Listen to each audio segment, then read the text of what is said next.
ఒకటి నుంచి యోహాను సువార్త 14 ఒకటో వచనం నుండి 3వ వచనం వరకు చదువుకుందాం. మీ హృదయమును కలవరపడనీయకుడి,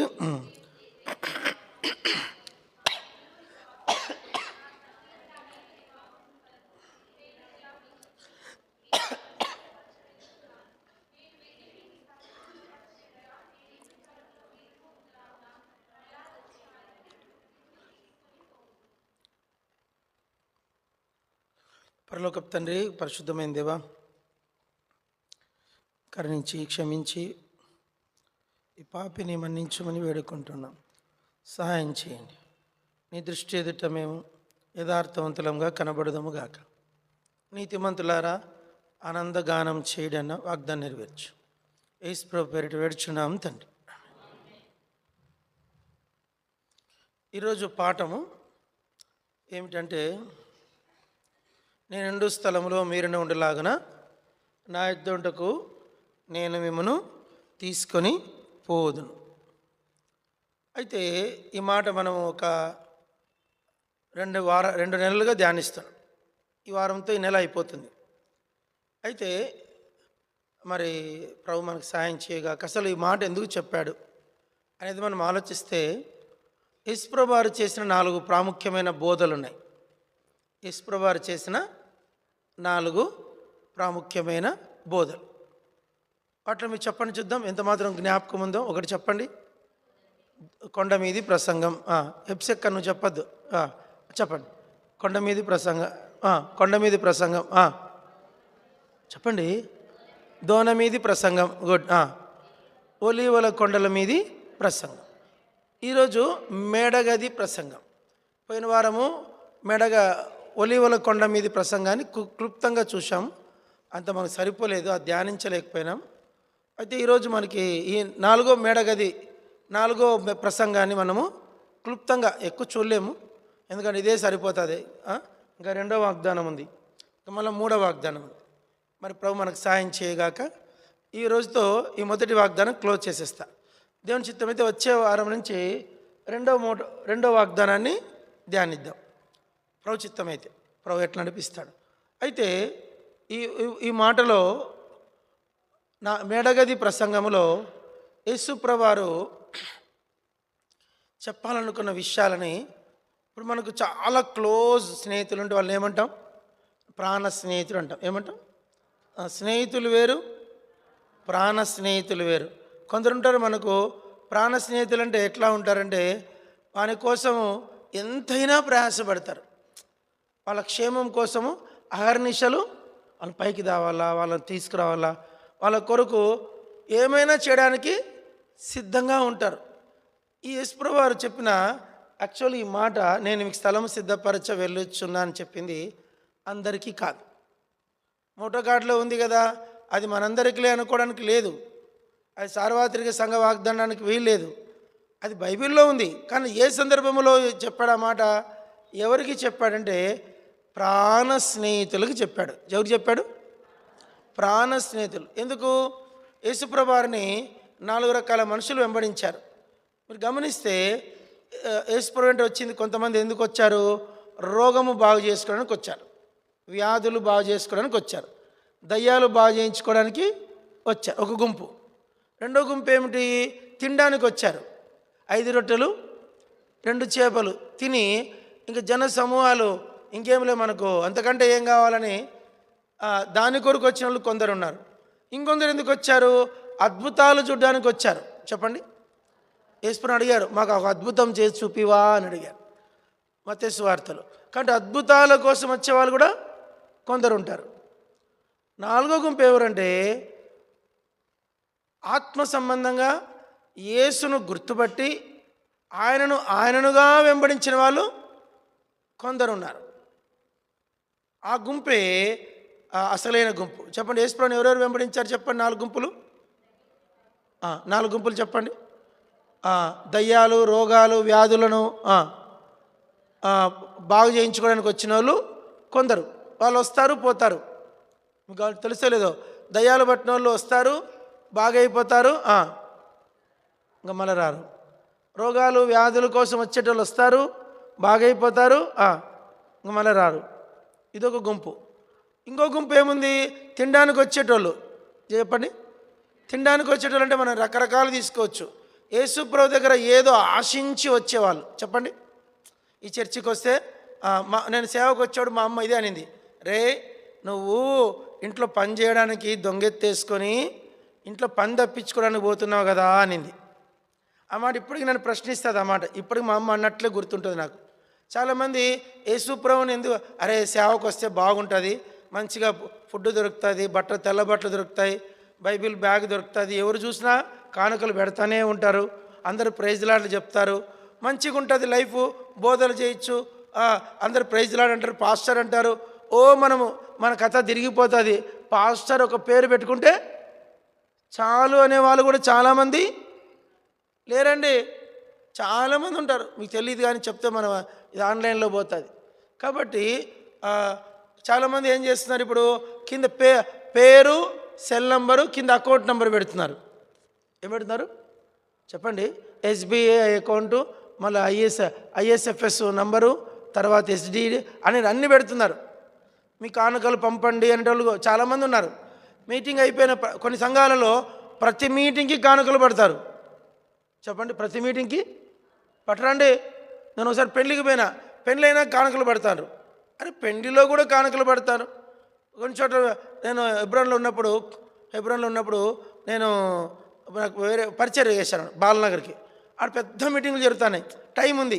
అరే ఒక అరగంట ఈ మీటింగ్ చూసుకొని ఆ బోచలే అనుకొని ఆ పెద్ద మీటింగ్ దగ్గర చాలా వేల మంది ఉన్నారు. నేనేం చేశాడు, బస్సు దిగి ఆ మీటింగ్కి పోతే గుంపులు గొర్రెల మందే అందరూ. నేను అంతలో ఏమైందంటే అందరూ ఒకటే యూనిఫామ్ వేసుకున్నారు, ఒక 500 మంది అట్టున్నారు. డబ్బాలు పట్టుకొని ఇట్లా కొట్టుకుంటూ వస్తాను. నాకు కూడా వచ్చా డబ్బా పట్టుకుని, నేను ఏదో 10 రూపాయలు వేసినట్టు గుర్తుంది నాకు, ఆ డబ్బాలు వేసిన. అట్లా మీటింగ్కి కానుక డబ్బాలు పట్టుకుంటే వాళ్ళు మీకు తెలియదేమో కానీ ఎబ్రోన్లకు తెలియదులేండి. ఇదొక గుంపు ఉంది. లేదు ఇంకో గుంపు. ఏం గుంపు ఉంది? మీరు స్పాన్సర్ చేయండి, మీకు దేవుడు మేలు చేస్తాడు. మీరు స్పాన్సర్ చేయండి, మీకు కొడుకు పుడతాడు. మీరు స్పాన్సర్ చేయండి, మీ ఉద్యోగం వస్తుంది. మీరు స్పాన్సర్ చేయండి, వీసా వస్తుంది. ఇదొక గుంపు ఉంది. స్పాన్సర్. అలా స్పాన్సర్ల కోసం మేళ్లను ఉద్యోగాలు వస్తాయి.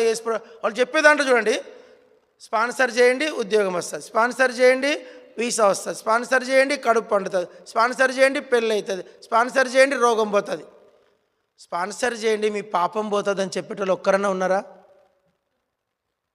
మీ పాపం పోవాలంటే స్పాన్సర్ చేయండి అంటే ఎవరైనా ఎక్కడ విన్నారండి? నేను వినలే. ఇదొక గుంపు అన్నమాట. అంటే యేసుక్రీస్తుని వెంబడించుటకు ఒక కారణము కడుపు అనొచ్చావు, కానీ కడుపుతో పాటు ఇవన్నీ ఉంటాయి. ఇల్లు, బంగ్లా, చదువులు, ఉద్యోగాలు, ఫారిన్ ఫండ్స్, ఎన్నో విధాలుగా బతికిపోవచ్చులే అనుకొని వచ్చేవాళ్ళు కూడా చాలామంది ఉన్నారు. ఇక్కడ గద్వాలో తక్కువ కానీ రకరకాల స్థలాల్లో ఇది ఎక్కువ ఉంది. వీధికి వచ్చి చర్చి, గల్లీకి వచ్చి చర్చి పెట్టిన వాళ్ళు కూడా ఉన్నారు. నేను ఒక ఊరు వెళ్ళాను, చిన్న పేరుద్దు కానీ ఆ ఊరు వెళ్తే ఒక వాడలోనే 18 చర్చిలు ఉన్నాయి. నేను అడిగిన ఎన్ని చర్చిలు ఉన్నాయి కాలనీలు అంటే 18 చర్చిలు ఉన్నాయని అన్నాడు. అబ్బా, ఆ జనమంతా అంటే ప్రతి 10 కుటుంబాలకు ఒక చర్చ్ అండి. నేను అడిగాను, ఏ కులం పోలు ఆ కులం చర్చికి పోతారు సార్, ఇది ఒక పెద్ద వ్యాపారం లాగుందే అనిపించింది నాకు. కాబట్టి ఈ యేసుక్రీస్తుని వెంబడించడంలో కడుపు కోసం వెంబడించే ఒక గుంపు ఉంది.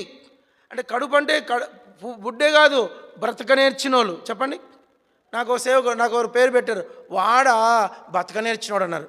సరే అది కూడా మంచిదేలే అనుకున్నా. కాబట్టి ఎన్ని వస్తే అంత మంచిదే కదా, కాసే చెట్టుకే రాళ్ళు పడతాయిలే అనుకుని బైబిల్లో నేను సేవకు వచ్చినప్పుడు 95వ సంవత్సరం నేను సేవకు వచ్చినప్పుడు వాగ్దానం తీసుకున్నా. నాకు ఏ వాగ్దానం ఇస్తావు ప్రభా అని. ఇంకా సేవకు ఎబ్రోన్కి వస్తా. ఇంకా వాగ్దానం తీసుకుంటే ఏమొచ్చిందంటే, మనుషులు మిమ్మల్ని నిందించి హింసించి మీ మీద అబద్ధముగా చెడ్డ మాటల్లో పలుకున్నప్పుడు మీరు ధన్యులు, మీ ఫలము పరలోకమందు అధికమవును, మీరు సంతోషించి ఆనందించుడి. మత్తయి 5:12 ఆ మాట వచ్చింది. అంత లేదు కానీ చివరి మాట, మీ సంతోషించి ఆనందించుడి, మీ ఫలము పరలోకమందు అధికమవును. అది దానిపైన ఏముంది? మిమ్మల్ని మనుషులు నిందించి హింసించి అబద్ధముగా మీ మీద చెడ్డ మాటలెల్లా పలుకున్నప్పుడు మీరు ధన్యులు. యేసుని వెంబడించే వాళ్ళకి 3 ఉంటాయంట. నిజంగా వెంబడించే వాళ్ళకి ఏముంటాయి? మనుషులు మనల్ని నిందిస్తారు, హింసిస్తారు, మన మీద అబద్ధముగా చెడ్డ మాటలు పలుకుతారు. వాడా అనే వాళ్ళు కూడా చాలామంది ఉంటారు. సరే, అవన్నీ మనం టెస్టింగ్ కోసం లేండి, అవన్నీ మనం తృణీకరించద్దు. అలా అనేవాళ్ళని కూడా మనం ఏమనద్దు, సంతోషంగా స్వీకరించాలి. అయితే విషయం ఏంటంటే, యేసుక్రీస్తు వెంబడించే ఒక గుంపు ఏంటి? అద్భుతాలు కాదు, రోగాలు, వ్యాధులు, దయ్యాలు వెళ్ళగొట్టుకోవడానికి వచ్చేవాళ్ళు. రెండో గుంపు ఏంటి? పొట్ట కోసం వచ్చేటోళ్ళు. మూడో గుంపు ఏంటి? కొంచెం పలకమ్మ, నల్లకుంట కసలే పలకదు, మూడో గుంపు ఏం గుంపు? అద్భుతాలు చూడ్డానికి వచ్చేవాళ్ళు. సూచక్రియలు, మత్కార్యాలు యేసుప్రభు చేస్తాడంటని అవి చూడ్డానికి ఎంటర్టైన్మెంట్కి వచ్చేవాళ్ళు ఒక గుంపు ఉంటారు. ఇంకొక గుంపు ఉంటారు. ఏంటంటే ఆ గుంపు ఎవరంటే యథార్థముగా ఆయనను ఆత్మీయముగా హత్తుకొని ఆయన వెంబడించే గుంపు కొందరు ఉంటారు. బైబిల్లో ఒక మాట అపోస్తల కార్యంలో ఉంటుంది. ఆ మాట, పౌలుని దమరి అని ఒక స్త్రీయు కొద్దిమంది ఆయనను హత్తుకొని వెంబడించారంట. చూడమాట అపోస్తల కార్యములు. ఎవరంటే వాళ్ళు, దామరి అని ఒక స్త్రీ కొద్దిమంది ఆయన హత్తుకొని వెంబడించారంట. 17వ అధ్యాయం చదవండి, 34 చదవండి. అయితే కొందరు మనుషులు అతనిని హత్తుకొని విశ్వసించిరి. వారిలో అరియోపగీతుడైన దియోనుసియు, దమరి అని ఒక స్త్రీయు, వీరితో కూడా మరికొందరు ఉండిరి. దామరి ఇక్కడ కొద్దిమంది ఉన్నారంట. కొద్దిమంది పౌలు చెప్పిన అద్భుతమైన బోధ ఇది. అపోస్తల కార్యం 17వ అధ్యాయం. అంత అద్భుతమైన వర్తమానమిని కొద్దిమందే వెంబడించారంట. విన్నోళ్ళు చాలామంది ఉంటారు. ఇప్పుడు చూడండి, సేవకు రమ్మంటే ఎంతమంది వస్తారు చెప్పండి ధైర్యం చేసి? చాలామంది వస్తామంటారు, కానీ మీకు ఛాన్స్ లేదు. ఎందుకంటే ముసలోళ్ళు అయిపోయారు మీరు. మోటార్లు పాతగానే వస్తే ఏం రత్నమైన సేవకు వస్తే ఎట్లా చేయాలని ఆశ ఉంటుంది, కానీ కాళ్ళు ఎంట తిరగాలండి. ఏం దేవరాజన్న, సేవకు రమ్మంటే వస్తావు, నువ్వు బ్యాగ్ వేస్తే వస్తావు, కానీ సేవకు వచ్చి ఏం చేస్తావు చెప్పు? నీకు వండి పెట్టేకి మనిషి కావాలా? నీకు వండి పెట్టేకి మనిషి కావాలా? వచ్చినా లాభం ఉండాలి దేవునికి. నువ్వు ఎంత కాన్ఫిడెన్స్గా చెప్పాలా, పలానా సేవకుడు వస్తే మా సంఘం బాగుపడుతుందండి అనే నిశ్చయితతో కూడిన సేవకుడుగా మనము అలాంటి జీవితం మనం చూసిన వాళ్ళు చెప్పాలి. ఆ సేవకుడు అండి, ఆ సేవకురాలు, వాళ్ళ ద్వారా సంఘాలు బాగుపడతాయి అనే కాన్ఫిడెన్షియల్ మినిస్ట్రీ మందిగా ఉండాలి. సేవకు వస్తా ఎప్పుడు సేవకు వచ్చే వయసు చెప్తాయండి. సేవకు వచ్చే వయసు ఏంటంటే 18 ఏళ్ళ నుంచి 21 సంవత్సరాలు, 22 ఏళ్ళ వరకు కరెక్ట్ ఏజ్ అది. ఎన్ని ఏళ్ళకి రాలి సేవకు? 18 నుంచి 21, 22, ఇంకొంచెం లేటిది 23, ఇంకొంచెం తర్వాత వచ్చిన వాళ్ళు డిఫరెంట్గా ఉంటారు. కరెక్ట్గా వయసు అంటే 18 నుంచి 21 లోపు, 22 లోపు సేవకు రావాలి. అది సేవ పిలుపు ఏజ్. కాబట్టి అలాంటి ఒకవేళ అలా వస్తానప్ప రిటైర్డ్ అయినాక వస్తా 60 ఏళ్ళకి 62 ఏళ్ళకి వస్తానంటే అది ఎట్లా? ఇక్కడ పెన్షను ఒకవేళ వస్తే వాడుకుంటాడు దేవుడు. ఏమండి, వస్తే రత్నమన నిన్ను కూడా వాడుకుంటాడు, కానీ తృప్తి అనిపించదు. అరే అప్పుడు అనిపిస్తుంది, అరే ఇదే సేవకు నేను వయసులో ఉన్నప్పుడు వచ్చింటే ఎంత బాగుండు, పెళ్ళి కాకముందు వచ్చింటే ఎంత బాగుండు, నేను రక్షించబడినాక చాలా బాధపడ్డా, అరే ఇదే రక్షణ ఒక 10 ఏళ్ళ క్రితం పొందింటే ఎంత బాగుండని. అలా అనుకున్న లేరండి? రక్షణ పొందినప్పుడు మీకు అనిపించలేదా? ఇదే రక్షణ ఒక 20 ఏళ్ళ క్రితం పొందింటే ఎంత బాగుండు, పెళ్ళి కాకముందే పొందింటే ఇంకెంత బాగుండు, టైం అంతా వేస్ట్ అయిపోయినాయి. కాబట్టి ఇప్పుడు నాలుగో గుంపు ఎవరండి? ఆత్మీయంగా ఆయన హత్తుకొని వెంబడించే గుంపు. ఆ గుంపులోకి రావాలని దేవుడు ఆశిస్తున్నాడు. ఒకవేళ చిన్న మాట, ఈ రాత్రి బూర మోగితే గద్వాల్ కర్మేల్లో ఎంతమంది ఎత్తబడతారు? ఆ ఎత్తబడే గుంపులో నేను ఉండాలి, నా కుటుంబం అంతా ఉండాలనే ఆశ ఎంతమందికి ఉంది? అలా ఎవరైనా ఒక్కరైనా నీ ఇంట్లో ఇంకా బూర మోగితే సిద్ధంగా లేని వారు ఒక్కరు కూడా నీ ఇంట్లో ఉండకూడదు. అందరు ఎత్తబడాలనే ఆశతో, అలాంటి దీక్షతో మనం కలిసి. సరే, ఇది ఒక గుంపు. ఇప్పుడు యేసు ప్రభు ఈ మాటలు ఎవరికి చెప్పాడంటే ప్రాణ స్నేహితులకు చెప్పాడు. చెప్పండి ఎందుకు? యోహాను సువార్త 13వ అధ్యాయము చదవండి. 13వ అధ్యాయం అందరు చదువుకుందాం. చదవండి, 30వ వచనం చదవండి. యోహాను సువార్త 13:30. వాడు ఆ ముక్క పుచ్చుకొని వెంటనే బయటికి వెళ్ళను. అప్పుడు రాత్రి వేళ. ఎవడు వీడు? ఇస్కరియోతు యూదా. అందరు చెప్పండి. వాడు వెళ్ళిన తరువాతనే యేసు ప్రభు ఈ యోహాను సువార్త 14, 15, 16 అధ్యాయాలు చెప్పాడు. మీరు చూడండి ఒకసారి, మీరు ఇక్కడ మొదలు పెట్టండి. ఒక నిమిషం. వాడు వెళ్ళి, అందరు చదవండి, 31 వచనం చదవండి. వాడు వెళ్ళిన తరువాత యేసు ఇట్లా, మళ్ళీ ఒకసారి చదవండి అన్నమాట. అక్కడ ఏలు ఉంచుకోండి, ఓలు ఉంచుకొని 18వ అధ్యాయం మొదటి వచ్చి చదవండి. 18:1. యేసు ఈ మాటలు చెప్పి తన శిష్యులతో కూడా కెద్రోను వాగు దాటి పోయాడు. మీరు అర్థం చేసుకోండి. 13వ అధ్యాయము 31వ వచనము నుండి 13వ అధ్యాయం 31వ వచనము నుండి 13, 14, 15, 16, 17, 18వ అధ్యాయం మొదటి వచనం వరకు నాన్ స్టాప్గా చెప్పాడు. అర్థమైందా మీకు? ఇవి ప్రసంగం మాటలు కాదు, ఇవి ప్రాణ స్నేహితులకి చెప్పే మాటలు. ఇప్పుడు చాలా క్లోజ్ ఫ్రెండ్స్ కలుసుకోక చాలా క్లోజ్ ఫ్రెండ్ కలుసుకుంటాం అనుకో. కలిసినప్పుడు ఎట్లా మాట్లాడుకుంటామండి? చెప్పరా విశేషాలు. అరే ఏం లేవురా, అరే నా దగ్గర దాస్తావేందిరా, చెప్పురా. ఏదో దేవుడు ఏదో ఆశీర్వదించారా, ఏం చెప్పు. అరే బిడ్డను దేవుడు దీవించారు, ఇంకారా కొడుకుంది, ఇంకారా, అరే అదిరా ఇదిరా అక్కడ పోయిచ్చారా ఇక్కడ పోయిచ్చారా. కలిసి కూర్చొని సేపు 2-3 గంటల సేపు సంతోషంగా చాలా మేము నా భార్య ఇద్దరం ఒకసారి మెడ్రాస్ పోయినాం. తన మంచి స్నేహితులు ఆ గోండీ ప్రజలు కలిసి పాపం మా అమ్మాయిలు ఇద్దరు, మా భార్యకి చాలా ఇష్టం, వాళ్ళు పట్టుకొని ఒకటే ఏడుస్తున్నారు. అరే అక్క, ఇన్ని రోజుల తర్వాత చూసిన అక్క, నిన్ను పెళ్ళి 20 ఏళ్ళ తర్వాత చూశాను అక్క అని. మా పెళ్ళి 20 ఏళ్ళ క్రితం చూశారంట, మళ్ళీ మనం చూశారు. ఆ గోండోలు పట్టుకొని ఒకటే. మా భార్యకి ఏమి ఏడుపు రావట్లేదు, కానీ వాళ్ళకి ఏడుపు వస్తూ ఉంది. మా భార్యకి అంత ఇట్లాంటి మామూలు కామనే కదా. ఇప్పుడు మీకు 20 ఏళ్ళ తర్వాత గద్వాలలో కనపడితే ఎట్టుంటో చెప్పండి. మార్తకు కనపడింది, మార్త 20 ఏళ్ళ తర్వాత మార్తకు కనపడింది మేరక్క. అరే అక్క మేరక్క మార్త కలుసుకుని ఎట్లుంటారు చెప్పండి. అటు నిజంగా ప్రాణ స్నేహితుల ఫీలింగ్స్ చెప్పండి. మీకంటే ఒక ప్రాణ స్నేహితులు ఉన్నాడు, ఒకడు చెయ్యొద్దండి. ఏం రాజన్ లేరా? ఒకడనే ఉన్నాడా? ఉన్నాడు. ఏం మోహన్ ఉన్నాడా? ఏ క్రిస్తా సురేష్ ఉన్నాడు లేదా? లేడంటే ఆయనకు దొరకలే. చాలామందికి ప్రాణ స్నేహితులు దొరకరు. చెప్పండి ప్రాణ స్నేహితులు పలకక్క దొరకరు, ముంచే స్నేహితులే దొరుకుతారు.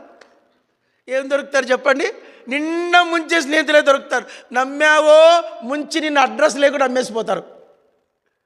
అలాంటి వాళ్ళు కూడా చాలామంది మనకు దొరుకుతారు. నష్టపరచడానికి దొరుకుతారు, మన అపాయంలో పడేయడానికి దొరుకుతారు. కాబట్టి ప్రాణ స్నేహితులు అంటే ప్రాణ స్నేహితులే. ఇప్పుడు ఒకడు పోయాడు, ఎవడోడు? ఇస్కరియోతు యూదా. వాడు వెళ్ళిన తరువాత యేసు ప్రభు తన హార్ట్ ఓపెన్ చేశాడు. అంతవరకు తన హార్ట్ ఓపెన్ చేయాలి. బోధలు ఎవరైనా చేస్తారు, హృదయ రహస్యాలు ఎవరికి చెప్పరు. ఫస్ట్ టైము యేసు ప్రభు, మీకు ఒక విషయం చెప్తున్నా, మీరు దయచేసి మళ్ళీ చెప్తున్నా, మీరు ఆత్మీయంగా ఎదగాలి అంటే యోహాను సువార్త 13వ అధ్యాయము 31వ వచనం నుండి 17వ అధ్యాయం వరకు మీకు నెలకు ఒక్కసారినా చదువుకోండి, వారానికి ఒక్కసారినా చదువుకోండి. ఇదేంటంటే ప్రాణ స్నేహితులకి చెప్పిన మాటలు. మీరు నిజంగా యేసుక్రీస్తుకు ప్రాణ స్నేహితులుగా, నిజంగా చెప్తున్నాను, యేసుక్రీస్తుకే ప్రాణ స్నేహితులు ఉండాలనుకుంటున్నారు. చెయ్యెత్తండి ఒకసారి. ఉండరా అండి? ఎత్తన్నా రాజు, నువ్వన్న ఎత్తన్నా, బతికిచ్చాను నన్ను. సుంకన్నా ఉండవా? అబ్బా చాలా దేవుడు మిమ్మల్ని ఆశీర్వదించుగాక. నిజంగా మీరు కూడా యేసుప్రభు మగవాళ్ళకే ప్రాణ స్నేహితుడు కాదు, సిస్టర్స్ కూడా. మగ్ధలేని మరి ఏంటి ప్రభువా ఆయన ఎత్తుకుపోయారేమో చెప్పని ఎట్లా ఏడ్చింది కదా, పిచ్చిదానిలాగా ఏడ్చింది. ఆమెకు పేరు పిచ్చి మరియక్క. ఏం మరియక్క చెప్పండి? బైబిల్లో 7 మంది మరియక్కలు ఉన్నారు. ఇప్పుడు చెప్తాను, ఒక వర్తమానం ఉంది, సూపర్ మెసేజ్, అది సండే చెప్తాను. 7 మంది మరియక్కలు పలకండే. 7 తల్లి అయిన మరియా, మగ్ధలేని మరియా, బేతనీయ మరియా, జాన్ మార్క్ తల్లి అయిన మరియా, చిన్న యాకోబు, యోసేను వారి యొక్క మరియా, వేరొక మరియా. ఇట్లా బైబిల్లో 7 దివ్యమైన మరియలు ఉన్నారు. పాత నిబంధనలో ఒక మరియ ఉంది. 7 మంది మరియమ్మలు. సూపర్. ఆ మెసేజ్ ఎప్పుడు చెప్తాను, దేవుడు నాకు ఎప్పుడు చెప్పమంటాడో ఆ రోజు చెప్పారు. మా బారు ఖచ్చితంగా కొనాల. ఆమె పేరు మరియమ్మే. కాబట్టి ఈ 7 మరియమ్మలు ఒకవేళ పిలుస్తా ఇప్పుడు మీటింగ్కి, ఎక్కడికి? గద్వాల కర్మేరు వరసగా నిలబెడదాం. వాళ్ళు మిమ్మల్ని సవాలు చేస్తారండి, మీ ముఖాలు ఆడబెట్టుకుంటారు. తల్లి అయిన మరి చెప్తుంది, నాలాగా యేసుక్రీస్తు కొరకు నువ్వు క్రయం చెల్లించగలవా? బేతనీ మరి అంటుంది, నాలాగా యేసును ప్రేమించగలవా? మగ్దలేనే మరి అంటుంది, నాలాగా నువ్వు పిచ్చి ప్రేమ యేసు ఉండగలదా? జాన్ మార్క్ తల్లి మరి చెప్తుంది, ఆమె గురించి ఒక్క మాట చెప్తా, అందరు చెప్పండి. ఆమె పలకరు, ఆమె యేసుకు తన ఇల్లు ఇచ్చింది, తన కొడుకునిచ్చింది, తన సర్వస్వాన్ని ఇచ్చింది. జాన్ మార్క్ తల్లి అయిన మరి ఆమె కొడుకునిచ్చింది సేవకు, తన ఇల్లు ఇచ్చింది, తన ఇల్లే మేడగది. ఈ యాక్చువల్గా ఇప్పుడు చెప్తున్న ఈ మాటలు మత్తయి యోహాను సువార్త 13, 14, 15, 16 అధ్యాయాలు ఈమె ఇంట్లో చెప్పాడంట. ఆమె కూడా వినిందేమో మనకు తెలీదు, శ్రద్ధగా వినిందేమో తెలియదు మనకు. కాబట్టి ఆమె ఆ మేడగది ఇంగ్లీష్ దాన్ని లాస్ట్ నైట్ సప్పర్ అంటారు. చెప్పండి, ఈ లాస్ట్ నైట్ సప్పరు యేసు ప్రభు ఆచరించింది ఈమె ఇంట్లోనే. కాబట్టి ఈ తల్లి అయిన ఈ మార్కు తల్లి అయిన మరియా సూపర్ మదర్ ఆమె. తర్వాత ఎప్పుడైనా చూద్దాంలేండి. అయితే ఈ 7 మరియలు 7 సవాళ్ళు ఇస్తుతారు మీకు. మనమైతే ఇంకా ముఖం ఇక నేనైతే పారిపోవాల్సి వస్తుంది. అమ్మో నేను ఇక్కడ ఉండలేను, అంత పరిశుద్ధుల మధ్య నేను ఉండలేను. కొన్నిసార్లు మనము అపవిత్రమైన స్థలాల్లో ఎట్లా ఉండలేమో, చాలామంది భక్తులున్న కాడ కూడా ఉండాలంటే కొంచెం భయం అవుతుంది. భక్తులున్న కాడ ఉండాలంటే అరే మనం ఇక్కడ ఉండడానికి వీలుగా అంత పరిశుద్ధుల దగ్గర మనం ఉండగలమా అనే క్వశ్చన్ మనకు రావాలంట. కాబట్టి ఇప్పుడు నేను చెప్పే మాటలు ఏంటంటే, ఈ 13 అధ్యాయము మీకు టైం లేదు, నాకు అరగంట ఉంది. అరగంటలో మీకు 13 చెప్పాలా, 14 చెప్పాలా, 15 చెప్పాలా, 16 చెప్పాలా, 17 చెప్పాలా. 7 అధ్యాయాలు 5 అధ్యాయాల గురించి క్లుప్తంగా చెప్పేస్తాను. 13 అధ్యాయం సారాంశం ఒక మాటలో చెప్తా. చదువుదామా? రాసుకోండి, మీరు ఎవరైనా రాసుకోవచ్చు. ఫస్ట్ మాట ఇది. 13 అధ్యాయంలో యేసు ప్రభు చెప్పాలనుకున్న తన మనస్సులోని మాట చదవండి. అందరు చదవండి. యోహాను సువార్త 13 అధ్యాయము చదవండి, 34 వచనం, 34.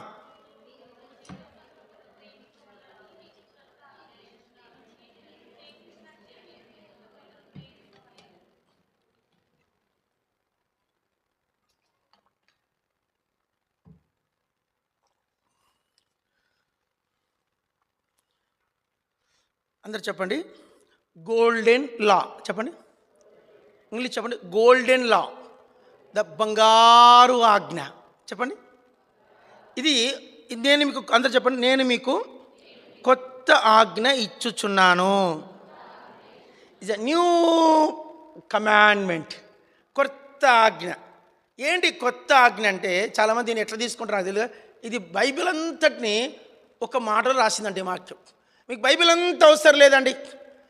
ఒక మాట నేను చెప్తున్నానండి. యేసు ప్రభు మీకు వశము కావాలంటే, యేసు ప్రభు మీకు ఏం కావాలా? వశం. ప్రభువా అంటేనే ఎదురుకొచ్చి నిలబడాలన్న, అంటే నిలబడాల్సిన అవసరం లే, కానీ పని చేయాలి, ఆయన పని చేస్తాడు. అలా నిలబడాలంటే మీరు ఆయన్ను ఈ ఆజ్ఞ పాటించండి. ఈ ఆజ్ఞని మీకు కొన్ని మాట చెప్తాం. బైబిల్లో 6000 ఆజ్ఞలు ఉన్నాయి. ఎన్ని ఉన్నాయి మొత్తం బైబిల్ అంతా కలిపితే? ఇది ముట్టద్దు, అది ముట్టద్దు, ఇది తినద్దు, అది తినద్దు, ఓ లేవి కాడని చెప్తే భయపడిపోతారు. అన్ని ఆజ్ఞలు, అది చూడొద్దు, ఇది చూడొద్దు, ఇక్కడ ఉండొద్దు, అక్కడ ఉండొద్దు, ఇన్ని ఆజ్ఞలు ఉండొచ్చు. అన్ని ఆజ్ఞలు మనం పాటించలేమని 10 ఆజ్ఞలు చేశాడు. ఎన్ని చేశాడు? చెప్పాడు. ఎన్ని ఆజ్ఞలు చేశాడు? 10 ఆజ్ఞలు. 10 ఆజ్ఞలు కూడా గుర్తుంటాయో ఉండవని 2 ఆజ్ఞలు చేశాడు. 2 ఆజ్ఞలు గుర్తుంటాయో ఉండవని ఒక ఆజ్ఞ చేశాడంట. 6000 ఎక్కడ, 10 ఎక్కడ, 10 ఎక్కడ, 2 ఎక్కడ, 2 ఎక్కడ, 1 ఎక్కడ? 6000 పక్కన పెట్టండి, 10 చూసుకుందాం. 10 మనకు తెలుసు, 10 ఆజ్ఞలు తెలుసా అండి? నేను తప్ప వేరొక దేవుడు నీకు ఉండకూడదు. అది మన పెద్ద కథ. ఆ 10 ఆజ్ఞలు. 10 ఆజ్ఞలు పేరు ఎన్నైనాయి? అందుకే దేవుడు ఏం చేశాడంటే 2 పలకలు ఇచ్చాడు. ఎన్ని పలకలు? 2 పలకలు. ఇంగ్లీష్లో 2 స్లేట్స్, 2 పలకలు ఇచ్చాడు. ఒక పలక మీద జాగ్రత్త అండి 4 ఆజ్ఞలు రాశాడు. చెప్పండి, 4 కమాండ్మెంట్స్. 2వ పలక మీద 6 ఆజ్ఞలు రాశాడు. చెప్పండి, దీంట్లో ఎన్ని ఉన్నాయి? ఈ 4 రాసిన ఆజ్ఞలు ఏంటంటే పలకండి, దేవునికి మానవునికి ఉన్న సంబంధాన్ని మాట్లాడతాయి. దేవునికి మానవునికి ఉన్న సంబంధం. నీకు దేవునికి 4, నాకు మానవునికి 6. మానవునికి ఎన్ని? ఈ 6లో దేవునికి సంబంధం ఉండదు. ఇంకా అర్థమైందా? 4 ఏంటి? ప్యూర్లీ ఫర్ గాడ్, కేవలం దేవునికి. 6 ఏంటి? మానవునికి ఇప్పుడు సమాజంలో ఎన్నో రకాల మనుషులు, అమ్మ నాన్న, అక్క చెల్లి, తమ్ముడు, భార్య, స్నేహితులు, పొరుగు వాళ్ళు, ఇరుగు పొరుగు ఎందరు ఉంటారు. వీళ్ళందరినీ కలిపికి 6 ఏంటివంటే తండ్రిని సన్మానించము, వ్యభిచరించకూడదు, దొంగిలకూడదు, అబద్ధ సాక్ష్యము పలకకూడదు, నరహత్య చేయకూడదు, నీ పొరుగువానిది ఏది చాలా పెద్ద మాట ఇది. పొరుగువానిది ఆశించొద్దంట. ఏది చూసినా పొరుగుంది, అబ్బాయి వీని కారు భలే ఉంది అనుకోవద్దంట. అరే వీనికి ఇంత మంచి భార్య వచ్చిందబ్బా, ఈ కర్రిమోగానికి ఇంత మంచి భార్యనా అనుకునే వాళ్ళు కూడా ఉంటారు. ఉన్నారండి, చాలామంది ఉన్నారు. అరే వీనికి ఇంత మంచి భార్యనా, అరే వీనికి ఇంత మంచి అత్తగారా, అట్లా కూడా అనుకునేవా. అరే వీనికి ఇంత మంచి ఉద్యోగమా, వీనికి ఇంత పెద్ద స్టేటస్సా, అది కూడా పాపమే. చెప్పండి, ఇది కూడా పాపం. ఎదుటివాడికి ఎవరు పక్కింటి వాడికి ఏదైనా నష్టం జరిగితే వాడికి కావాల్సింది ఇది, వాడు దుర్మార్గుడు, వాడు నల్లికుట్లోడు, వాడు ముసవ, వాడు 10 మంది కొంపలు ముంచేటాడు, వాడికి ఇది అవ్వాల్సిందే. బ్రదర్ మీకు తెలియదు బ్రదర్ వాని గురించి అనే మైండ్ నీకుందంటే ప్లీజ్ నీకు ఈ 6 ఆజ్ఞలు కొట్టివేయబడతాయి. నీకు ఈ 6 ఆజ్ఞలు నీకు పని చేయవు.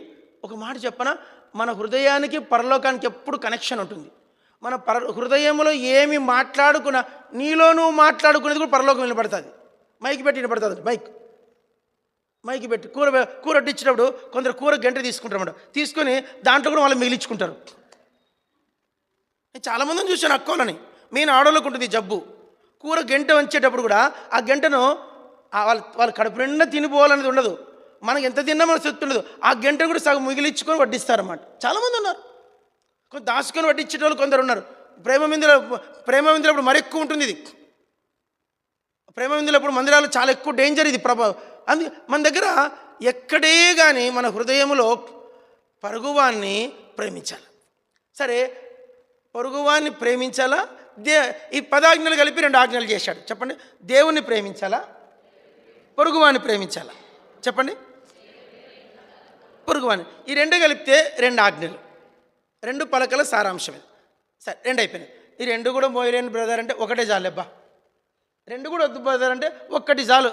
ఏం మోహన్, ఒకటి చెయ్యి. ఏంటంటే యేసుక్రీస్తు నిన్ను ఎంత ప్రేమించాడో దాని ప్రకారమే నువ్వు ఇంకొక విశ్వాసిని ప్రేమించు.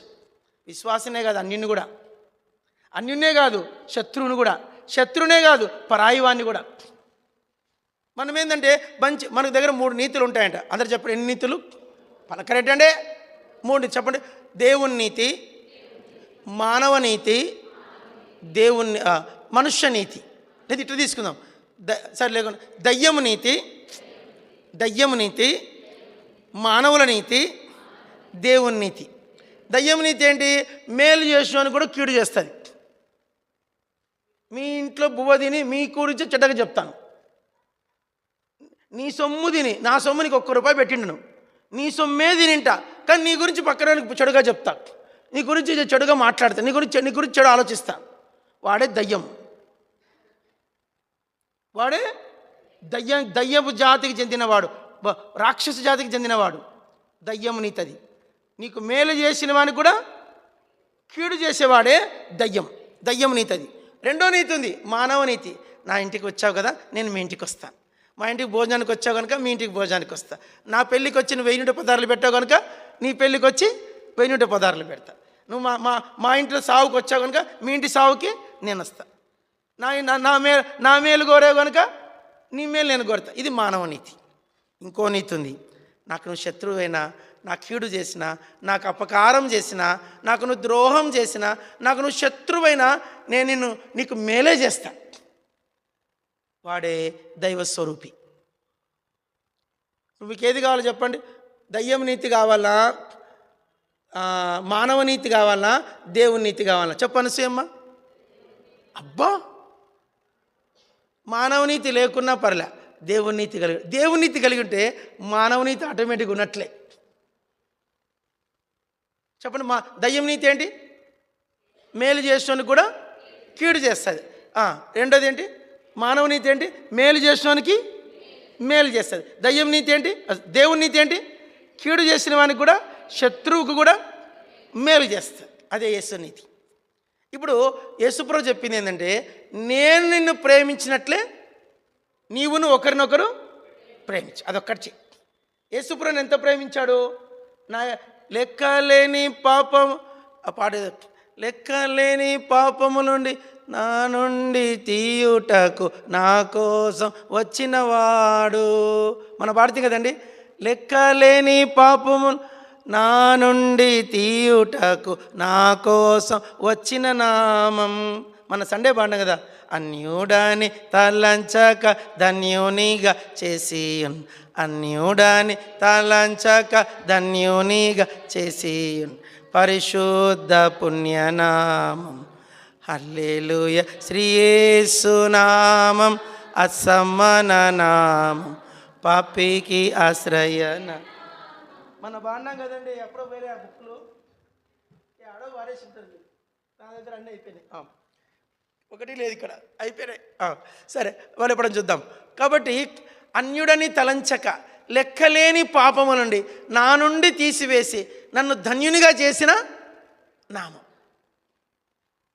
అలా మనం కూడా ఎవరినన్నా ప్రేమించగలిగితే, ఎంత నీకు కీడు చేసినా వాడు నీకు మొత్తం నీకు అంతా పోగొట్టాడు, అయినా కూడా వాడిని నువ్వు ప్రేమించగలిగితే, వాని కోసం నువ్వు ఏదైనా చేయాలని తపన పడితే దేవుడు నిన్ను ఆశీర్వదిస్తాడు, దేవుడు నిన్ను నమ్ముతాడు. అదే యోహాను సువార్త 13:34 యొక్క సారాంశం. ప్రాణ స్నేహితుడికి ఉండవలసిన యేసుక్రీస్తు. అందరూ చెప్పండి, యేసు ప్రభుకు ఎవరు ప్రాణ స్నేహితులు కాగలరు అంటే యోహాను సువార్త 13:34. యేసు ఎంత ప్రేమించాడో నువ్వంత ప్రేమించగలిగితే, దాన్ని యాటిట్యూడ్గా పెట్టుకోగలిగితే, నీ మనస్సును బట్టి దేవునికి సమస్తం ఇస్తాడు. నీ మనస్సును బట్టి దేవుడు నీకు సమస్తం ఇస్తాడు. అది కూడా గుర్తుపెట్టుకో. 14వ అధ్యాయం, టైం అయిపోయింది మనకు. 14వ అధ్యాయము ఒక మాట చెప్తా. 14వ అధ్యాయంలో దేవుడు చెప్పాలనుకున్న ఒక ఆశ ఏంటంటే, పలకండి 27వ వచనం, నా సమాధానమును మీకు అనుగ్రహించి వెళ్ళుచున్నాను, నా సమాధానమునే మీకు అనుగ్రహించి. చదవండి 27వ వచనం. నా శాంతినే మీ హృదయమును కలవరపడనీయకుడు, వెరవనీయకుడు. చాలా ఈ 14వ అధ్యాయము ఒక్కొక్క మాట మనం ఇప్పుడు చెప్పలేం, కానీ యేసుక్రీస్తు చెప్పాలనుకున్న 14వ అధ్యాయం సారాంశం ఏంటంటే, పలకండి, చిన్న కథ చెప్తాం మీకు. చిన్న కథ. నేను వరంగల్లో ఉన్నప్పుడు మా మందిరానికి ఒక బ్రాహ్మణుడు వచ్చేవాడు. బ్రాహ్మణుడు అంటే లింగాయన్ బ్రాహ్మణ్స్, లింగాయన్ కర్ణాటక. ఆయన బ్రహ్మకుమారి దాంట్లో అతి ఉన్నతమైన స్థాయిలో ఉండేవాడంట. రాజస్థాన్లో ఉంది అబు మౌంట్ అబు, పేరున్నారండి. మనం 2 రోజుల క్రితం శివరాత్రి రోజు మెయిన్ హిందూ ప్రతి తెలుగు పేపర్కి పైన ఫ్రంట్ పేపర్ మొత్తం వాడిచ్చేశాడు. అర్థమైందా మీకు? బ్రహ్మకుమారులు అండి. ఇది కూడా ఉంది మనకు, న్యూ హౌసింగ్ బోర్డు కాలనీ ఉంది, బ్రహ్మకుమారి పెద్దది సంస్థ. ఈ బ్రహ్మకుమారి వాళ్ళు ఇండియాలో ప్రపంచంలో 15,000 మందిరాలు ఉన్నాయి. వాళ్ళు 15,000. వాళ్ళ కొరకు కూడా ప్రార్థన చేయాలి మీరు. ప్రభా బ్రహ్మకుమారులను రక్షించు ప్రభు అని అడగాలి మీరు. ఎవరిని? బ్రహ్మకుమారిలో వెళ్తున్న వారిని కూడా మీరు దర్శించి రక్షించు. సరే, ఇప్పుడు అవన్నీ చెప్పలేను, టైం లేదు నాకు. అయితే ఆయన బ్రహ్మకుమారి దాంట్లో వాళ్ళ సంవత్సరానికి ఒకసారి మనం ఎట్లా కాన్వికేషన్ పెట్టుకుంటాం అట్లా పెట్టుకుంటారు అన్నమాట. ఆ కాన్వికేషన్కి పోతుండే ఎంతమందిని, ఒక 500 మందిని తీసుకొని వరంగల్ నుంచి బ్రహ్మకుమారి సంస్థ సంవత్సరాలందరి టికెట్లు బుక్ చేసి, ఇప్పుడు మనం ఉన్నామండి హెబ్రోన్లో. కాన్వికేషన్ అంటే 600 మంది వెళ్ళాల. ఎంతమంది? మన గర్మేలకు వచ్చి 600 మంది ప్లస్ బ్రాంచులు, 14 బ్రాంచులు, 600, దగ్గర 1000 మంది అవుతాం. 1000 మంది వెళ్ళాల. ఆ 1000 మంది టికెట్లు బుక్ చేస్తారు వాళ్ళు, అమౌంట్ అబు వాళ్ళు. అట్లా 500 మందిని 600 మందిని తీసుకొని 600 మంది లీడర్ అయినా ఎవరు? ఈ వ్యక్తి, ఆ బ్రాహ్మణుడు, లింగాయని బ్రాహ్మణుడు. దాంట్లో బ్రహ్మకుమారిలో నిష్ణుతుడు.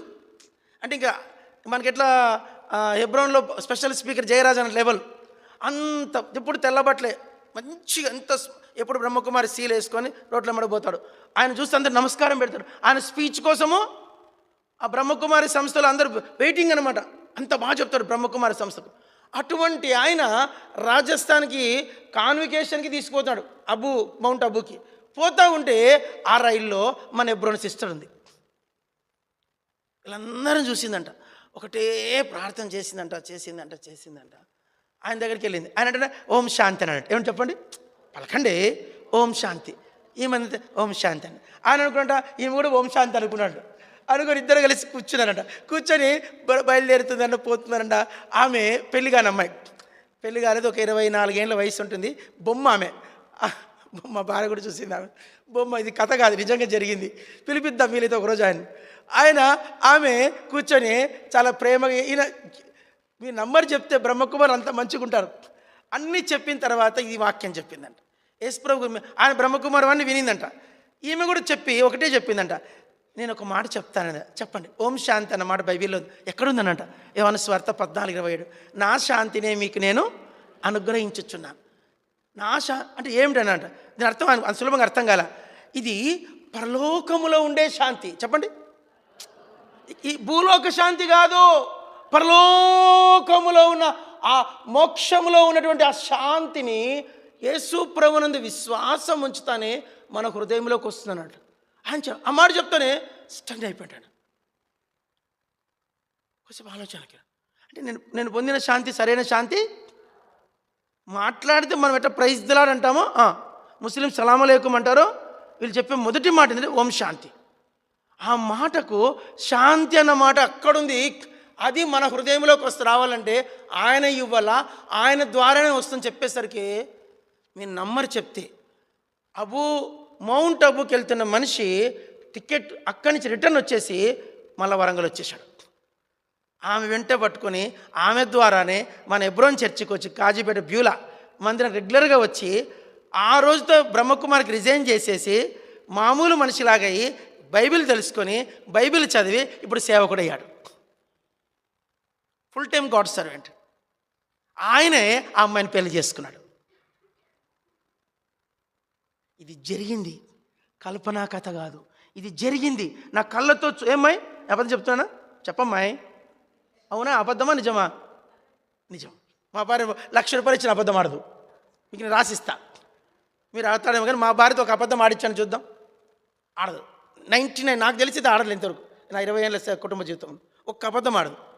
నేను చెప్పేది ఏంటంటే ఈ మనం పొందిన శాంతి, ఈరోజు కర్మేల మందిరంకి వచ్చి వాక్యం వింటున్న మీరు పొందిన శాంతి ఈ లోకములో ఉన్న శాంతి, ఇది పరలోకములో ఉన్న శాంతి. యేసుక్రీస్తు వారు మన హృదయములోనికి పంపినాడు. ఆ శాంతి నా హృదయంలో ఉంది కాబట్టి నేను 2 పనులు చేయాలి. హృదయాన్ని కలవరపడనీయకూడదు, దుఃఖపడని. వెరవనీయడం అంటే దుఃఖింపచేయడం. దాన్ని ఏడిపించొద్దు, దాన్ని కలవరపెట్టద్దు. అందరు చెప్పండి, బ్రదర్ చెప్పండి, బ్రదర్ పలకండి అయ్యా, తిమ్మన్న పలుకు, బ్రదర్ నా హృదయాన్ని కలవరపరచద్దు బ్రదర్. అదొక్కటి నేర్చుకోండి. సిస్టర్ నా హృదయాన్ని ఏడిపిద్దు సిస్టర్. నేను నీ హృదయాన్ని ఏడిపించకూడదు, నువ్వు నా హృదయాన్ని ఏడిపిద్దు. నేను నీ హృదయాన్ని కలవరపరచకూడదు, నా హృదయాన్ని నీవు. అది ఎంత పెద్ద సమస్యనా, రోగం వచ్చిందా, క్యాన్సర్ వచ్చింది అనుకోండి, కంగారు పడకండి. ప్రభా నువ్వు నా క్యాన్సర్ ఇచ్చేందుకే నీకు స్తోత్రం. ఇలా కరోనా వచ్చి పరలోకం పోతున్నా, ప్రభా నువ్వు నన్ను నీ రాజ్యంలోకి తీసుకోవడానికి ఇష్టపడుతున్నందుకే నీకు స్తోత్రం. ఇది ప్రభు ఏదైనా ప్రభు మన జీవితంలో ఇంకేదైనా పరీక్ష వచ్చా, ప్రభా ఇంకెంత పరీక్ష వచ్చినా నా హృదయాన్ని నేను కలవరపరచకుండా నువ్వు నా హృదయంలో ఉన్నావు కదా, అంతే చాలు. నీ శాంతి నా హృదయంలో ఉంది కదా, దేనికి కలవరపడకూడదు. ఇది ఒకసారి నేను చెప్పాను అనుకుంటా. ఒక ఆమె పండిత రామాబాయి, చెప్పండి, ఆమె సాక్ష్యం మీరు ఏంటారు ఒకసారి చెప్పానా. అన్నీ పోగొట్టు ఆఖరికి దానికి ఒక్కతే కూతురు మిగిలింది. చిన్న వయసులో తండ్రి పోయాడు, తల్లి పోయింది, అన్న పోయాడు, తమ్ముడు పోయాడు, చెల్లి పోయింది. ఆఖరికి 21 సంవత్సరం పెళ్ళయింది. పెళ్ళైతే భర్త పోయడానికి ఆమె చిన్న 3 నెలల పాప. ఆ 3 నెలల పాపను పెంచి పెద్ద చేసుకుని పెళ్ళిడికి వచ్చేసరికి ఆ అమ్మాయి పోయింది. ఆమె ఒక్కతే మిగిలింది. ఆ ఒక్క స్త్రీ ఆమె ఇంటికి వీలైతే మనం ఒకసారి వెళ్దామా ఆమె ఇంటికి ఒకసారి వెళ్ళాలి మనం. ఆమె ప్రభు దగ్గరికి వెళ్ళిపోయి 120 ఏళ్ళు అయింది. ఆమె ఇల్లు ఇప్పటికి అట్లే ఉంది. దాని పేరే ముక్తి మిషన్. ఏం పేరు? ఆ ముక్తి మిషన్కి వెళ్తే ఆమె ఇంట్లో ఒక గోడ మీద ఒక వాక్యం ఉంది. అందరు చెప్పండి, దేనికి కలవరపడకు, దేనిని బట్టి చింతపడద్దు, దేనికి భయపడద్దు, కోల్పోయేది ఏమీ లేదు, నష్టపోయేది ఏమీ లేదు, చింతపడాల్సిన అవసరం లేదు. ఈ మాట రాసి పెట్టుకున్నాను. చింతించకు, భయపడకు, కలవరపడకు, దుఃఖపడకు, నీ భారములన్నీ యెహోవా మీద వేయి. ఆ మాట రాసుకున్నాను. క్రైస్తవ జీవితం, మీరు రక్షించబడ్డారు. చెప్పండి, మీరెవరు? మీరు దేవుని పిల్లలు. ఈ లోకానికి, ఈ శరీరానికి భార్య, భర్త, పిల్లలు, ఆశలు, ఆకర్షణలు, ఇల్లు, బంగ్లాలు, ఈ దేహం విడిచిన తర్వాత మనకి దేనితో ఏ సంబంధము లేదు. ఆ రాజ్యములో ఉండే శాంతికి ఈ రాజ్యములో మనం ఆల్రెడీ పొందాం. పరలోకానికి కొత్తగా పోయేది ఏం లేదు. ఆల్రెడీ పరలోకం నా హృదయంలోకి వచ్చేసింది. అందరూ చెప్పండి, పరలోకానికి పలకండి. పరలోకానికి కొత్తగా పోయేది ఏం లే, నేను ఆల్రెడీ పరలోకంలోనే ఉన్నా. నిజమా కాదండి? ఇది అంతరంగంలో పరలోకం ఉందా లేదా? వచ్చింది. ఇదే యోహాను సువార్త 14వ అధ్యాయం సారాంశం. 15వ అధ్యాయం మొదటి వచనం చదవండి. ద్రాక్షవల్లిని నేను, తీగలు మీరు. చాలు అందరూ. నేను నిజమైన ద్రాక్షవల్లిని, నా తండ్రి వ్యవసాయం. పాడదామా? ద్రాక్షవల్లి యేసు, చిన్న తీగలం మేము, ద్రాక్ష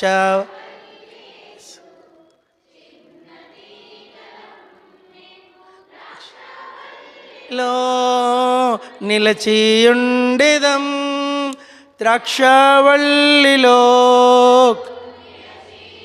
ఉండెదం, ఫలించేదం యేసునికై, ఫలించేదం యేసునికై, ఫలించేదం యేసునికై,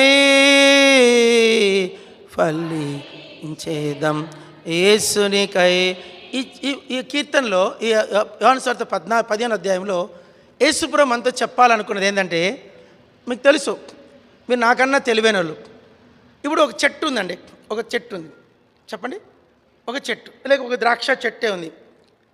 ఆ ద్రాక్ష చెట్టు కంప్లీట్గా యేసుప్రభు. వేరు ఇప్పుడు వేరులో ఏ సారం ఉంటుందో, తీగ కొమ్మలో కూడా అదే సారం ఉంటుంది. చిట్ట చివరి వేరులో ఏ జీవం ఉంటుందో, చివరి కొమ్మలో కూడా అదే జీవం ఉంటుంది. దాని కంప్లీట్గా ఏ టు జెడ్ ఒకటే సారం కలిగి ఉంటుంది. అప్పుడు ఒక చిన్న మాట, ఆ తీగలో నుంచి కొమ్మలు కట్ చేసుకొని మళ్ళీ కొత్త తీగలు పెట్టామనుకో, ఆ తీగలు చెప్పండి అదే సారం, అదే జీవం, అదే ఫలం, అదే రుచి. ఏముందబ్బా ద్రాక్ష పండ, ఈ టేస్ట్ ఎంత బాగుందబ్బా సార్, ఇవి ఇజ్రాయెల్ దేశంలో పండినవి. అట్లనా? ఇజ్రాయెల్ దేశంలో కనానులో పండిన ద్రాక్ష గెలంట వాళ్ళిద్దరు మనుషులు మోసుకొని వచ్చారంట. చదవండి, సంఖ్యాకాండం 13 సంఖ్యాకాండం 13 తీయండి. సంఖ్యాకాండం 13 13:23 చదవండి. సంఖ్యాకాండం 13:23 చదవండి, అందరూ చదవండి. వారు ఎష్కోలు లోయలోనికి వచ్చి అక్కడ ఒక గెలగల ద్రాక్ష చెట్టు యొక్క కొమ్మను కోసి దండెతో 2 మోసిరి, మరియు కొన్ని దానిమ్మ పళ్ళు, కొన్ని అంజూర పళ్ళను తెచ్చారు. చాలు, అందరి పలకండి. ఒక్క గెలగల ద్రాక్ష చెట్టు యొక్క కొమ్మను కోసి దండెతో 2 మోసిరి. చూడడానికి ఎంత బాగుంటుంది కదన్న బొమ్మ. ఇది చూడడానికి ఎట్లుంటుంది ఆ బొమ్మ? 2 మనుషులు ఒక దండ కట్టుకున్నారు అనుకోండి. ఒక దండ అంటే పూర్వకాలము మీరు వింటారు, ఒక ముని వాళ్ళ అమ్మా నాన్నను కావిడి మోసాడని విన్నారండి. పూర్వకాలం ఒక ముని ఏం చేశాడట, అమ్మా నాన్నను కావిడి మోసాడు. అమ్మా నాన్నను ఒక మనిషి 2 మోసాడంటే ఆవిడ ఎంత బలంగా ఉంటాడు అనుకోండి.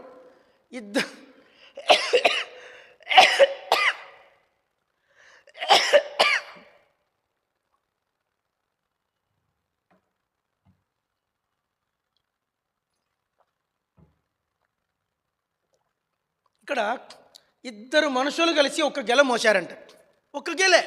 ఒక్క కొమ్మ కోసి. అంటే ఆ ద్రాక్ష గెల ఇంత ఉండింటుంది, నా అంత పొడుగు ఉంటుంది, ఇంత భద్రంగా ఉంటుంది, కనీసం ఒక 100 కిలోల బరువు ఉంటుంది. అంత బలమైన ద్రాక్ష గెల అది ఎక్కడ ఆ ఇజ్రాయెల్ దేశంలో పండినాయంట.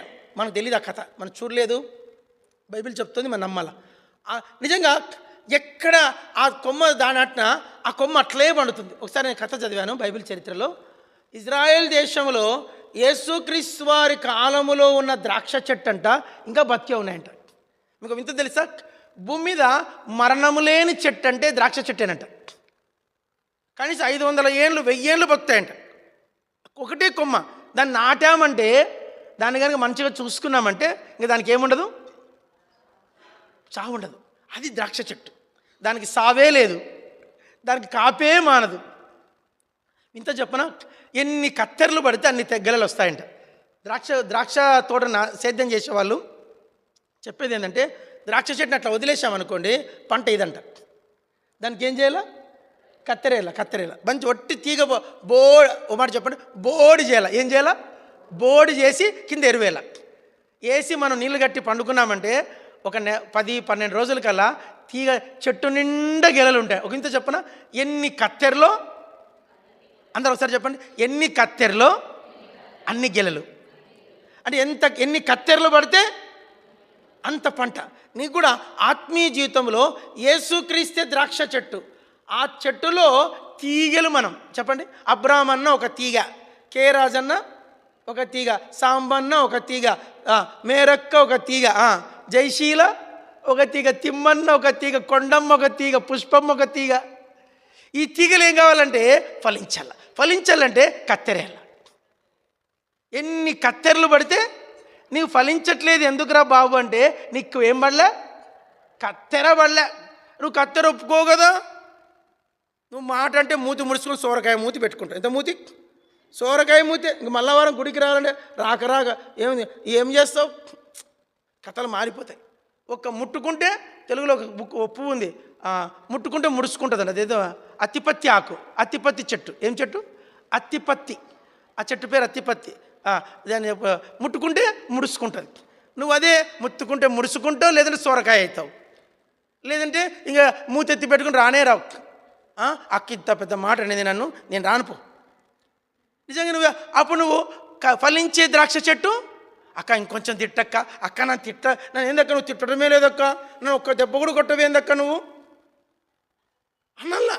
ఏం సిస్టర్ నన్ను గద్దించావు, ఏం సిస్టర్ నన్ను అసలు ఒక్క మాట కూడా ఎప్పుడు చూసినా పొగుడుతానే ఉంటావు, నీకు పొగడతలంటే ఇష్టం. పొగడతలకు గుడికి రాకండి, చిట్టల మిమ్మల్ని రుబ్బల కొట్టల కొడాలేసి ఉతికి ఆరేలా గంజి పెట్టి ఇస్త్రీ చేయాల, అప్పుడు ఫలిస్తారు. మిమ్మల్ని పొగడద్దు, పొగడే సేవకుని నమ్మద్దు. చెప్పండి, పొగడద్దు, పొగడే సేవకుని నమ్మద్దు. మిమ్మల్ని గద్దించే సేవకుడు ఉండాలి, మిమ్మల్ని కరెక్షన్ చేసే సేవకుడు ఉండాలి. మీ బలహీనతలన్నీ గురించి మాట్లాడి ఎంత కడిగితే అంత మంచిది మీకు.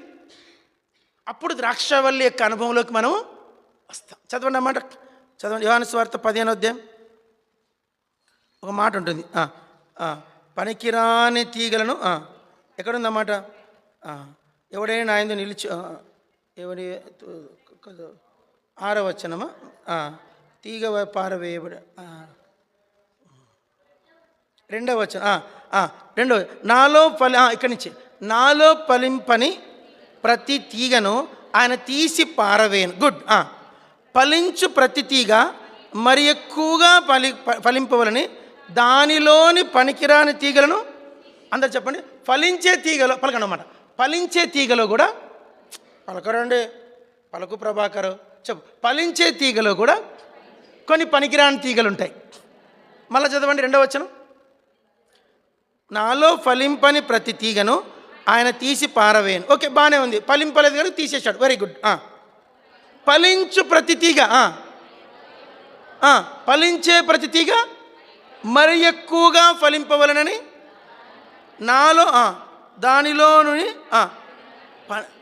పనికిరాని, అందరు చెప్పండి, ఫలించే తీగలో కూడా కొన్ని పనికిరాని తీగలు ఉంటాయి. మళ్ళీ చెప్పండి, ఫలించే తీగలు కూడా కొన్ని పనికిరాని తీగలు ఉంటాయి. పనికిరాని తీగలు ఉంటాయి, ఫలించే తీగలు కూడా పనికిరాని తీగలు ఉంటాయి. అదే క్రైస్తత్వం. అరే, అబ్రాహ్మణ్ ఇంత మంచి వాక్యం చెప్తాడు, ఇంత మంచి సేవ చేస్తాడు, ఆయనలో కూడా పనికిరాని తీగలు ఉంటాయి. ఉండవా రాజన్న? నువ్వు ఇంత మంచోడు, బంగారు. నాకు ఈ మందిరం అందరికీ చాలా ఇష్టం రాజన్న అంటే, నేను ఇష్టపడే వ్యక్తి, నిజంగా చెప్తున్నా. అయితే ఆయనలో కూడా కొన్ని పనికిరాని తీగలు ఉంటాయి. అవి ఏం చేసుకోవాలంటే, అవి మనం కత్తిరించుకుంటే యేసు మనల్ని కత్తిరించాలి. చెప్పండి, మనము కత్తిరించుకుంటే పోవు. ప్రభు మనల్ని ప్రభు దగ్గర అడుక్కోవాలి. ప్రభా, నాలో పనికిరాని తీగలు ఉండి ఏమి లాభం ప్రభా, అవి త్వరగా తీసే అవి ఫలించే తీగ ఇంకొంచెం ఫలించేట్లు చెయ్యి. నీ జీవితాన్ని కరెక్షన్. అదే ప్రభు దినం బల్ల ఏంటంటే అదే మాట్లాడు. బల్ల ఎందుకు? కరెక్షన్. చెప్పండి, బల్ల అంటే ఏంది? ప్రతి మనుష్యుడు తను తాను పరీక్షించుకునవాలి. కరెక్షన్. సరే, 2 15వ అధ్యాయం అయిపోయింది. 16వ అధ్యాయం చెప్పండి. అయిపోయింది, మెసేజ్ టైం అయిపోతుంది. 16వ అధ్యాయం పలకండి. 16వ అధ్యాయంలో ఒక దివ్యమైన మాట. అందరు చదవండి. ఒక చిన్న మాట.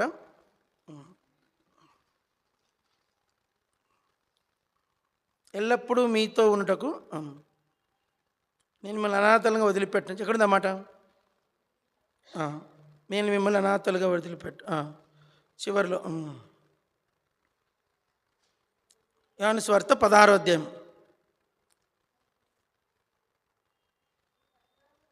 14లోనా? సారీ, 16లో కూడా మాట. 16 సార్, థ్యాంక్ యూ. 16 చదవండి. 16వ అధ్యాయం ఒక మాట చదవండి. వెయిట్. ఆత్మ పాపమును గురించి తీర్పును గురించి మీకు బోధించును. 8వ వచనం. ఆయన వచ్చి పాపమును గురించి, నీతిని గురించి, తీర్పును గురించి లోకమును ఒప్పుకొన చేయును. అందరు చెప్పండి. ఆయన వచ్చి పాపము, నీతి, తీర్పును గురించి లోకమును. ఇక్కడ యేసుప్రభు ఏమంటాడు? ఆయన వచ్చి. ఎవరైనా? ఆయన పరిశుద్ధాత్మ. ఆయన ఏదో ఆత్మ కాదండి, ఆయన వ్యక్తి. ఆయన మనలోకి వస్తాడు. ఒక మాట ఇక్కడ ఆగుతాం, జాగ్రత్తనండి. ఎక్కడే కానంట, అందరు చెప్పండి, ఎక్కడే కానీ బైబిల్లో అంటే యేసుప్రభు చెప్పిన బోధలలో ఎక్కడే కానీ పరిశుద్ధాత్ముడు వచ్చి మీలోకి వచ్చాడు, మీ అందరూ నివసిస్తాడన్న సంగతులు ఆయన సిలువకు వెళ్ళక ముందు వరకు, ఇస్కరియోతు వెళ్ళిపోయేంత వరకు ఆయన ఆ మాట రివీల్ చేయలేదంట. మీకు అర్థమైందే లేదు. యేసు ప్రభు పరలోకంకి వెళ్ళిపోతాడు, ఇంకా సిలువకి వెళ్ళిపోతాడు రేపు తెల్లారితే. ఈ మాటలన్నీ ఎప్పుడు చెప్తున్నాడు? రేపు పొద్దున్న 9 గంటలకు సిలువ వేస్తారు ఆయన. ఎన్ని గంటలకు? పొద్దున్న 9 గంటలకు సిలువ వేస్తారు. ఈరోజు రాత్రి చెప్తున్నాడు. ఈరోజు రాత్రి 9 గంటల తర్వాత రాత్రి బువ్వ తిన్న తర్వాత, రొట్టె విరిచిన తర్వాత, కాళ్ళు కడిగిన తర్వాత అప్పుడు ఈ మాటలు చెప్తున్నాడు. అంటే మిడ్ నైట్ మాటలు. ఏ మాటలు? మిడ్ నైట్ చెప్పే మాట ఏంటంటే, అంతవరకు కూడా పరిశుద్ధాత్మను గురించిన బయలుపరపు ఆయన ఎక్కడే కానీ ఎవరికి, పరిశుద్ధాత్మను గురించిన దూషణ చేయడానికి పాపక్షమాపణ ఉండదని చెప్పాడే కానీ ఆ పరిశుద్ధాత్మ మీరు పొందుతారన్నమాట చెప్పలే. డైరెక్ట్ స్పీచ్ అనేది ఇక్కడ ఎప్పుడైతే ఆయన 16వ అధ్యాయంలో పరిశుద్ధాత్మను గురించిన బయలుపరుపును ఇచ్చాడు. సరే, టైం అయిపోయింది. 17వ అధ్యాయంకి వెళ్ళిపోదాం. 17వ అధ్యాయంకి వెళ్ళిపోయి ముగిద్దాం. 17వ అధ్యాయం ఏంటంటే అందరు చెప్పండి, ఒక గొప్ప ప్రార్థన. చెప్పండి. 13, 14, 15, 16 4 అధ్యాయాలు చెప్పండి. అందరూ చెప్పండి. 13, 14, 15, 16 పలకండి. ఈ 4 అధ్యాయాలు బోధ చేశాడు. అంటే ప్రాణ స్నేహితునిగా వాళ్ళతో చాలా సంగతులు చెప్పాడు. హార్ట్ టు హార్ట్ మాట్లాడాడు. 17వ అధ్యాయం అంతా కూడా వాళ్ళ కొరకు ప్రార్థించాడు. చెప్పండి.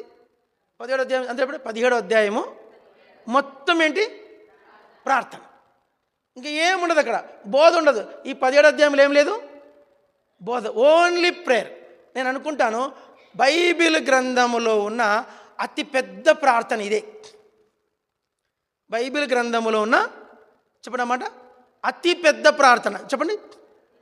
ఇంకో మాట చెప్తున్నా, చాలా మర్మయుక్తమైన ప్రార్థన. ఈ అధ్యాయంలో అందరు చెప్పండి, తండ్రి, కుమార, పరిశుద్ధాత్మ, ఈ ముగ్గురు చేసే పనులు చెప్పాడు ఆయన. ఒక విశ్వాసి పక్షంగా ఒక విశ్వాసి రక్షించబడ్డాడు. మోహన్ రక్షించబడ్డాడు. మోహన్ కోసము తండ్రి ఏం చేస్తాడు, కుమారుడైన యేసుక్రీస్తు ఏం చేస్తాడు, పరిశుద్ధాత్ముడు ఏం చేస్తాడో ఆ ముగ్గురు ఎలా యునైట్ వర్క్ చేసి నిన్ను కాపాడి పరలోకం చేరుస్తారో ఆ సంగతులన్నీ 17వ అధ్యాయం రాశాడు. ఇప్పుడు రక్షించబడ్డామండి. రక్షించబడతానే లోకము మనకు తిరుగుబాటు చేస్తుంది, మన శరీరము ఒప్పుకోదు, తర్వాత సైతాన్లు ఒప్పుకో.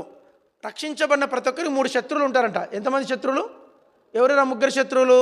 లోకం, నీ శరీరము, సైతాను మన దూతలు. ఈ 3 నీ ఆత్మ నాశనం చేయాలని చూస్తాయి. ఈ 3 నుంచి రక్షించేందుకు దేవుడు 3 ఇచ్చాడు, తండ్రి, కుమార. ఆ ముగ్గురు కలిసి నిన్ను వెన్నంటి ఎల్లప్పుడూ నీతోనే ఉండి నిన్ను కాపాడి ఆ పరమపురి చేరేదాకా కాపాడుకుంటాడు. ఈ సంగతులన్నీ కూడా ఇస్కరియోతుదా వెళ్ళిపోయిన తర్వాత చెప్పాడు. ఇది బోధ కాదు, ఇది హార్ట్ టు హార్ట్, హృదయ రహస్యములు. చెప్పండి. ఆ మాటలు ఈ యొక్క గ్రంథంలో ఈ 5 అధ్యాయాల్లో యేసు ప్రభు తన బిడ్డలకు చెప్పాలని ఆశిస్తున్నాడు.